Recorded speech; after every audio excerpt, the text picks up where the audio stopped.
Hello, it's Jim Hutchins for the Jerusalem Connection Spot Report for this week. Recently, I was in attendance at a conference of like-minded people, like-minded organization as the Jerusalem Connection. We were among those who were of a kindred spirit, Jews and non-Jews, Christians.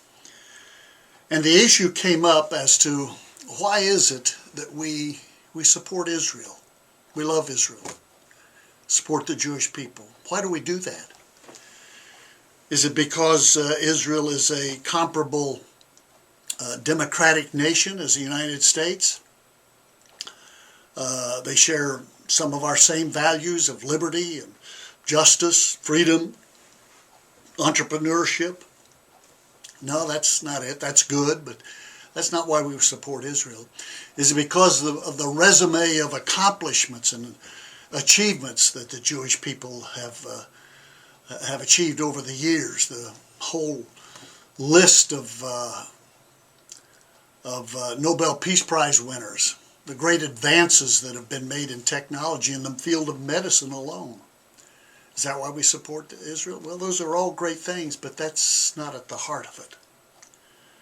The heart of why we support Israel, why I do, the Jerusalem Connection does, is because of what God has said in Holy Scripture.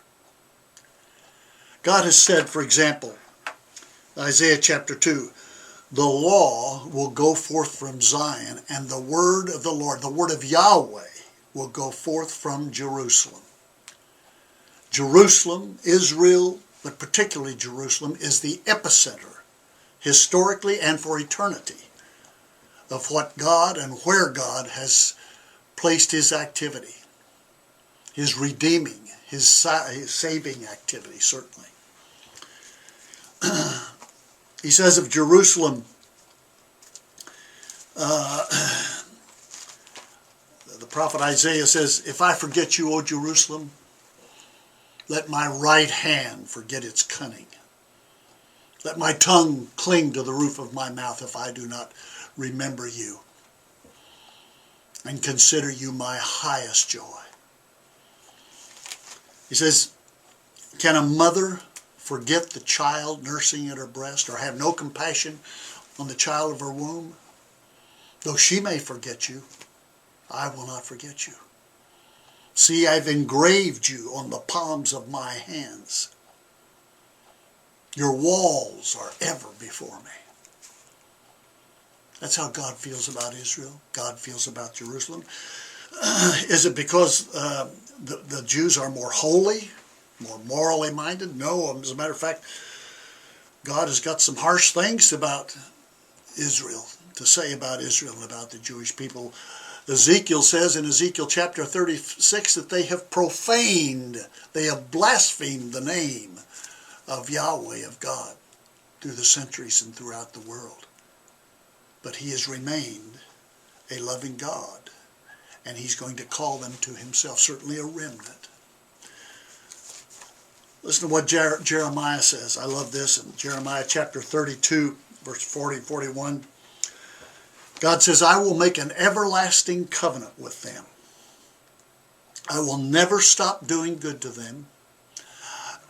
I will inspire them to fear me so that they'll never turn away from me. I will rejoice in doing them good, and I will most assuredly plant them in this land with all my heart and soul. Where is the heart and soul of God? It's in Israel. It's in Jerusalem. It's in the Israel of God, the people of God. And we've been told that we have been engrafted. If you are a believer in the Messiah, you are a descendant of Abraham, we're told.